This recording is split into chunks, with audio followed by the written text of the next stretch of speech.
नमस्कार, स्वागत है आपका केवाईसी में। केवाईसी में आज हम बात करेंगे आउटलुक 2023 की और बातचीत होगी मैक्रोटेक डेवलपर्स या जिसको हम लोढ़ा डेवलपर्स भी जानते हैं मुंबई में ज़्यादा अच्छे तरीके से।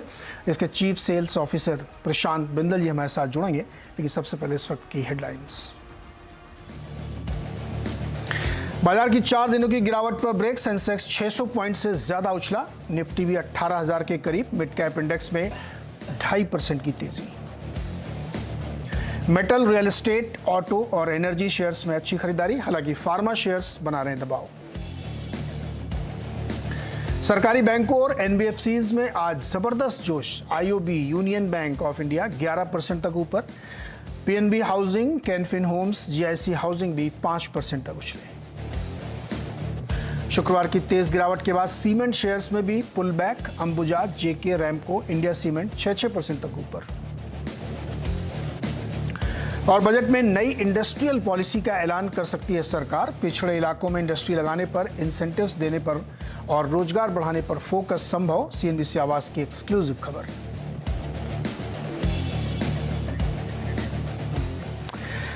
तो शुक्रवार की गिरावट के मुकाबले आज जबरदस्त तेजी है। निफ्टी पे आप देखिए तो 170 पॉइंट की मजबूती और बैंक निफ्टी 650 पॉइंट ऊपर है, यानी 1.5% बैंक निफ्टी ऊपर। लेकिन मिड कैप आज कमाल कर रहे हैं, 2.25% की मजबूती है, 700 पॉइंट ऊपर, और यही सबसे ज़्यादा गिरा भी था, करीब 800-900 पॉइंट ये शुक्रवार को गिरे भी थे। तो आज एक तगड़ा पुल बैक है, एक ज़बरदस्त आप एडवांस डिक्लाइन भी आप देखिए तो 10 शेयर अगर बढ़ने वाले हैं तो उसके सामने एक ही शेयर यहाँ पे वीकनेस दिखा रहा है। तो ये एक बहुत ही स्ट्रॉन्ग पुल बैक आप कह सकते हैं कि एक मार्केट में आया, शॉर्ट कवरिंग भी हुई है। एक क्विक कमेंट मार्केट पे लेते हैं, फिर हम चलते हैं मैक्रोटेक डेवलपर्स की ओर। गावा जी हमारे साथ जुड़ चुके हैं। गावा सर, मार्केट पे क्या व्यू बन रहा है इस समय? मार्केट का व्यू तो ठीक ही पॉजिटिव है, इनका डिप्स वायबल है। मैं कहूंगा जो बैंक निफ्टी और निफ्टी की बात चल रही है, निफ्टी में कहूंगा कि जो सपोर्ट है करीब 17,800-900, ये स्ट्रॉन्ग सपोर्ट जोन है फ्यूचर्स में। तो डिप्स अगर नीचे तो बायबल अपॉर्चुनिटी है, 18,000 पार कर देगा दिल से तो फिर और शॉर्ट कवरिंग आएगी। और मैं बैंक निफ्टी की बात करता हूं तो लगता है यहाँ पर जो सपोर्ट है 42,200 फ्यूचर्स में है, अब ट्रेड कर रहा है 42,375 के आसपास। यहाँ पर और तेजी है, 42,500 टू 42,600 पॉसिबिलिटी है। तो निफ्टी और बैंक निफ्टी दोनों ही ऊपर है, बाय ऑन डिप्स सोफा ऐसा लग रहा है। तो बाय ऑन डिप्स दोनों ही ऊपर है। गाबा सर, कोई स्टॉक आइडेंटिफाई किया इस जबरदस्त रैली में? बैंक, रियल एस्टेट, सब कुछ बहुत तेज चल रहा है, कुछ नजर आया आपके? जी हाँ, मुझे एक्सिस बैंक अच्छा लगता है। एक्सिस बैंक में तेजी नजर आती है, जो 3 दिन का करेक्शन था वो खत्म हो गया। 900 अपडेट कर रहे हैं 925 पे एक्सिस बैंक। 915 का कोई स्टॉप लगा चले तो पॉसिबल है कि 945 देखने को मिल सकते हैं एक्सिस बैंक में। यस, 945 के टारगेट ले एक्सिस बैंक को आप अप्रोच कर सकते हैं, बाई कॉल है गाबा सिंह की तरफ से। चलिए अब वापस आउटलुक 2023 की ओर।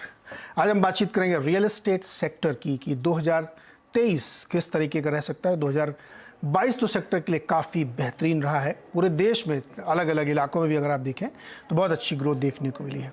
तो 2023 में क्या उम्मीदें हैं, क्या चैलेंजेस हो सकते हैं, इन सब पे हम बातचीत करेंगे। और बातचीत करने के लिए हमारे साथ हैं देश के सबसे बड़े डेवलपर्स, मैक्रोटेक डेवलपर्स, जिनको मुंबई में लोढ़ा के नाम से भी जानते हैं, कंपनी के CSO प्रशांत बिंदल जी हमारे साथ। प्रशांत सर, बहुत बहुत स्वागत है आपका CNBC आवाज़ पर। और हम ये समझने की कोशिश करेंगे अपनी इस बातचीत में कि 2023 नया साल जो शुरू हो रहा है वो रियल एस्टेट सेक्टर के लिए किस तरीके का रहने वाला है, क्या चैलेंज, क्योंकि 2022 तो बहुत ही बढ़िया गया है और अगर आंकड़ों के नज़रिए से भी देखें तो रिकॉर्ड बना रहा है। इसमें करीब 45 करोड़ स्क्वायर फीट इस साल में डेवलप किया गया, बनाया गया, जो कि एक दशक का सबसे ऊंचा स्तर है। और इसके अलावा अलग अलग इलाकों में आप देखें तो जो प्राइस राइज है, हालांकि वो दिल्ली में बहुत ज़बरदस्त प्राइस राइज हुआ, लेकिन मुंबई भी उसमें पीछे नहीं है, यहाँ पे भी काफ़ी अच्छी प्राइस भी देखने को मिली है। तो सर पहले एक क्विक कमेंट कि 2022 कैसा रहा, फिर हम उसकी बुनियाद पे 23 की चर्चा करेंगे। नीरज जी धन्यवाद। यदि आप देखें तो केवल 2022 ही नहीं, रियल एस्टेट के अंदर जो वृद्धि का चरण प्रारंभ हुआ था नीरज जी, अगर आप याद रखें तो 2020 अक्टूबर में हुआ था और 2020 से क्वार्टर बाय क्वार्टर, साल दर साल इसमें उत्तरोत्तर वृद्धि ही आई है इस विकास में। और इसमें और ये हमको लगता है कि आने वाले 5 से 7 वर्ष जो हैं वो रियल एस्टेट सेक्टर के लिए बहुत ही आकर्षक होने वाले हैं। और ये सबके लिए, ये भारत की अर्थव्यवस्था के लिए भी बहुत अच्छा है, क्योंकि यदि आप देखें किसी भी देश की रियल एस्टेट में किसी भी देश की इकोनॉमी में अगर आप रियल एस्टेट का योगदान देखें तो जो भी देशों ने बहुत अच्छी प्रगति की है उसमें रियल एस्टेट का बहुत बड़ा योगदान रहा है। और हमारी $5 ट्रिलियन की इकोनॉमी बनने में रियल एस्टेट का बहुत बड़ा योगदान रहेगा। और अगले 5 वर्ष बहुत ज्यादा आकर्षक रहने वाले हैं। पिछले 9 क्वार्टर जो हैं वो बहुत अच्छे रहे हैं और इसमें कोई संदेह नहीं कि अगले आने वाले 15-16 क्वार्टर भी बहुत अच्छे रहने की संभावना है। तो 2023 इस कड़ी में जिस तरह से गति प्रदान रही है पिछले 9 क्वार्टर में, वही गति हम अपेक्षा करते हैं कि आने वाले 2022 में भी रहेगी। ओके, 2023 में भी। जी प्रशांत सर, ये जो नंबर्स हमारे सामने है जो इंडस्ट्री के नंबर है बेसिकली ये, तो उसमें इन्वेंट्री बहुत तेज़ी से गिरी है, नए लॉन्चेस भी बहुत हुए हैं, अलग अलग इलाकों में अगर हम लोग देखें तो बहुत एक्सपोनेंशियल ग्रोथ हम लोगों को देखने को मिली है प्राइस के हिसाब से भी। तो ये जो मोमेंटम है सर, ये काफ़ी मतलब हमने कहा ना एक डेकेडल हाई के मोमेंटम पे हम लोग चल रहे हैं। तो ये मोमेंटम आपको लगता है 2023 में ऐसे ही बरकरार रहेगा या थोड़ा टेपर डाउन होकर के? हमें उम्मीद है कि इससे बढ़ेगा ही, क्योंकि अगर आप देखें कि हम 2020 से ये बात कर रहे हैं। देखिए 2020 में जब अक्टूबर में ये मोमेंटम चालू हुआ था तब बोला था 2021 में क्या रहेगा, तो 2021-2020 से बेहतर था और 2022-2021 से भी बेहतर रहा है। और उसका एक सबसे बड़ा कारण ये रहा है कि कंज्यूमर जो उपभोक्ता हैं उन्होंने एक बड़ी विशिष्ट कुछ गुण दिखाए हैं, जिसकी वजह से एक तो जो हाउसिंग के प्रति जो उनका आकर्षण है तेजी से बढ़ा है, और दूसरा कारण यह है कि बड़े ब्रांड्स के प्रति जो अगर आप देखिए जो सबसे ज्यादा जो बेनिफिट हुआ है, जो सबसे ज्यादा फायदा हुआ है, वो जैसे बाकी क्षेत्रों की तरह रियल एस्टेट में भी जो बड़े ब्रांड्स हैं, जिस शहर में जो बड़े ब्रांड्स हैं उनको सबसे ज्यादा फायदा हुआ है, क्योंकि कंज्यूमर्स को घर चाहिए, वक्त पे घर चाहिए और उत्कृष्ट कोटि के घर चाहिए, और वो कॉन्फिडेंस उनको बड़े डेवलपर से ही आता है। और दूसरा जो एक सबसे बड़ा कारण क्या रहा है जिसकी वजह से वैल्यू में बड़ी वृद्धि आई है, जैसे अगर आप जैसे मुंबई में हम प्राय सभी प्राइस पॉइंट्स पे अवेलेबल हैं, 35 लाख से लेके 50 करोड़ तक, और हर श्रेणी में है, जैसे अफोर्डेबल है, प्रीमियम है, लग्जरी है, सुपर लग्जरी है। तो हर जगह के ऊपर एक परिवर्तन आया है। अगर अफोर्डेबल सेगमेंट में पहले एक 1 BHK जो था वो 70% कॉन्ट्रीब्यूट करता था, वो 2 BHK जो है वो अब 70% कॉन्ट्रीब्यूट करने लगा है। तो ऐसा करने से क्या होता है कि वैल्यू बढ़ जाती है। इसी तरह से प्रीमियम कैटेगरी में अगर 2 BHK अगर ज्यादा, मैं मुंबई की बात कर रहा हूँ, वहां पे 3 BHK की तरफ पूरा मोमेंटम बढ़ गया है। तो लोगों को बड़े घर चाहिए, बालकनीज डेक वाले घर चाहिए, रेडी टू मूव इन घर चाहिए। तो ये सब जो भोक्ता है उन्होंने अपने जो कुछ जो दिखाए हैं अपने गुण, उसकी वजह से ये लगता है कि इस कैटेगरी के अंदर ग्रोथ जो है वो बहुत दूर तक जाएगी। प्रशांत सर, बहुत ही इंटरेस्टिंग बात आपने की। अब मेरे को ये समझाइए कि ये बात हमने भी नोटिस की थी पिछले 2-3 सालों में कि लोग बड़े घर की तरफ गए हैं, 2 BHK, 3 BHK, प्रीमियम, ब्रांडेड, इन सब की तरफ लोगों का रुझान हुआ और नंबर्स उसको जस्टिफाई भी करते हैं। आपके पास चूँकि बहुत डेटा रहता है क्लाइंट प्रोफाइल का, फुटफॉल का, मैं ये समझना चाहता हूँ कि देखिए एक तो फैक्ट है कि ऐसा नहीं हुआ कि जॉब ग्रोथ बहुत एक्सपोनेंशियल हो गई हो तो लोग एकदम मकान खरीदने के लिए उतावले हो रहे हैं। क्या रीज़न है इसके लिए? क्या साइकोलॉजी में कुछ चेंज आया कि नहीं मेरे को बड़े घर ही चाहिए? क्या रीज़न क्या था इतने बड़े बड़े घर लोग ले रहे हैं? तो देखिए क्या रहा है कि देखिए रियल एस्टेट सेक्टर में वो ग्रोथ की तरफ तैयार बैठा ही था। देखिए पिछले 4-5 वर्षों में 2020 से पहले बहुत अच्छी चीजें हुई रियल एस्टेट सेक्टर में। देखिए गवर्नमेंट ने जो डिसीजंस लिए, जैसे रेरा आया, उससे कॉन्फिडेंस ये आया कि आपको घर वक्त पे मिलेगा। और दूसरा क्या हुआ कि जो रेडी टू मूव इन घर है उसमें GST 0 हो गया। GST, रेरा, इन सब चीजों से रियल एस्टेट सेक्टर में बहुत ज्यादा पारदर्शिता आई, और उस पारदर्शिता से, और उसके बाद कोविड एक ऐसा फैक्टर था जिसमें जो ट्रिगर चाहिए था, वो ट्रिगर जो है वो कोविड के बाद आया कि लोगों को बड़े घर चाहिए। जैसे पहले डेक या बालकनीज की बंबई के अंदर इतनी डिमांड नहीं थी क्योंकि लोग उसका पैसा नहीं देना चाहते थे, अब ज्यादा पैसा देकर भी लेना चाहते हैं। तो ये सब एक ट्रिगर चाहिए था। 4-5 सालों से कंसोलिडेशन हो रहा था उस सेक्टर में और वो उठने के लिए तैयार ही था। और जिन डेवलपर्स ने पैसा खर्च करके घर बनाए, जैसे रेडी टू मूव इन घर, जहां पे घर उसकी डिमांड बहुत ही ज्यादा है। जैसे हमारे अधिकांश क्षेत्रों में हमको बहुत कोशिश करनी पड़ती है कि जल्दी से जल्दी घर बना के दें, क्योंकि हमको भी मालूम है घर बनने के करीब आता है वो तुरंत बिक जाता है। और अंडर कंस्ट्रक्शन जो लॉन्च होते हैं वो बिकते हैं, लेकिन रेडी टू मूव इन या लोगों को जो अगर दिखता है कि 1 से 2 साल के बीच में बिक जाएगा, मिल जाएगा, वो बहुत तेजी से बिक जाता है। तो ये एक डेवलपमेंट हो रहा था और कोविड ने एक ट्रिगर का काम किया जिससे लोग बड़े घर की तरफ उन्मुख हो गए। ओके सर, 2023 में फिर आप बिग लॉन्चेस की तैयारी कर रहे होंगे क्या? कुछ अंदाजा दीजिए कितने लॉन्चेस आप करने वाले हैं? तो देखिए, अभी अगर हमको बड़े नंबर करने हैं, अगर हर साल 15-20% की ग्रो करनी है, तो जो एग्जिस्टिंग प्रोडक्ट हैं वो भी है। देखिए, लेकिन किसी भी बिजनेस में एक बड़ा आवश्यक होता है कि आप एग्जिस्टिंग प्रोडक्ट से कितना बिजनेस करते हैं और नए प्रोडक्ट से कितना बिजनेस करते हैं। तो हमें उम्मीद यही है कि जो भी हम बिजनेस करें उसमें लगभग 30 से 35% बिजनेस जो है वो हमारे रेडी टू मूव इन घर से हो जाए, और 30 से 35% बिजनेस जो है वो जो अगले 2 से 3 साल में हम देने वाले हैं उससे हो जाए, और 25 से 30% बिजनेस जो है वो नए लॉन्चेस से हो जाए। तो उसी तरीके से हम प्लानिंग करते हैं, उससे मार्जिन भी बनते हैं और सेल भी बनती है। और क्योंकि अकेली टॉप लाइन ही जरूरी नहीं होती, वो किस तरह की क्वालिटी टॉप लाइन भी आवश्यक होती है जिसमें मार्जिन बन, वही बिजनेस आकर्षक रहता है।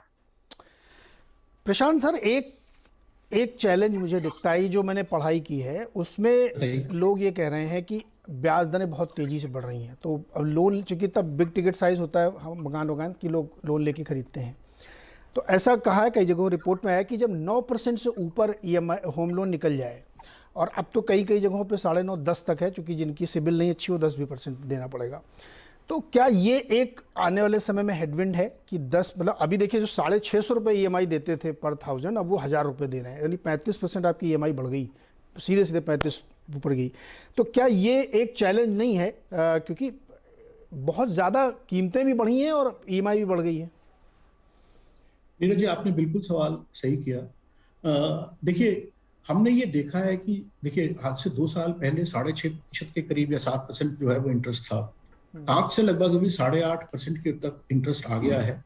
और ये आप बिल्कुल सही कह रहे हैं कि अगर 9% आता है तो उसमें कुछ फर्क पड़ेगा। लेकिन आप देखिए कि जो आप कंज्यूमर, अगर आप खुद भी एज अ घर खरीदने जाएं, तो देखिए होम लोन जो होता है वो लगभग 25 से 30 वर्ष का होम लोन होता है। और अंदर जो इमीडिएट EMI कितनी होती है, वो जब एक व्यक्ति घर खरीद रहा होता है तो उस समय वो उसकी शायद जिंदगी का सबसे बड़ा परचेज होता है। उसमें EMI आवश्यक, यस, वो कैलकुलेट जरूर करता है, लेकिन में उसको क्या हो रहा है। और अब देखिए, हमें ये लगता है हमारा है कि इंटरेस्ट रेट अभी पीक कर गए हैं, ज्यादा से ज्यादा थोड़े और बढ़ जाएंगे, लेकिन वो इंटरेस्ट रेट के अंदर जो गति बढ़ रही थी वो धीरे धीरे कम होने लगी है। और हमें लगता है कि अगले वर्ष, अगर हम इस साल बात कर रहे होंगे 2024 की आउटलुक के बारे में, तब तक इंटरेस्ट रेट काफी हद तक सुधर गए होंगे। 9% से ऊपर जाने पे हमें लगता है थोड़ा इम्पैक्ट पड़ेगा, लेकिन ये बहुत बड़ा फैक्टर नहीं होता, क्योंकि लोगों को पूरी इन्वेस्टमेंट अपनी 25 से 30 साल की EMI के बारे में कैलकुलेशन करना पड़ता है। अगर जॉब ग्रोथ बिल्कुल रहे और 10% के करीब सैलरी ग्रोथ रहे, तो हमें ये लगता है कि ये ग्रोथ कंटिन्यू रहनी चाहिए। सर, 50-75 लाख का मकान मिलता कहाँ मुंबई में? मुंबई के बाहर जाना पड़ेगा